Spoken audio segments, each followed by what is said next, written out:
мен ана жігіт өмір деп алып жүргенім сол ғой. Жігіт өмірде адалдылық, адамилық, адамгершілік, жауапкершілік, айтқан сөзінде тұру, адалынан жүру, тауға шығу, еңбек ету, табысыңды адалынан жұмсау, негізгі жігіт өмірдің басты тақырыбы осы ғой жалпы. Жігіт өмір деп ішіп, жеп, ойнап, күліп, баня, сауна, мауда емес дейін. Осы жігіт өмірді осындай пигіна шығару керекпіз ғой. Әр жігіттің өмірі жігіт өмір егер ол адалынан жүрсеш, тек менің ғана жігіт өмірім емес, жалпы жігіттердің өмірі осы ғой.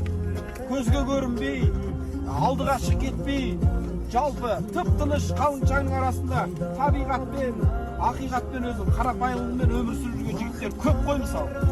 Экранға да шықпай, солардың өмірін естіп көрсеткім келеді да менің мақсатым өз өмірде.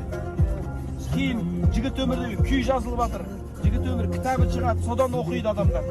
Болашақта неге киносын түсірмеске деймін да, қарапайымдылық кино жоқ қой онша қазір заманда.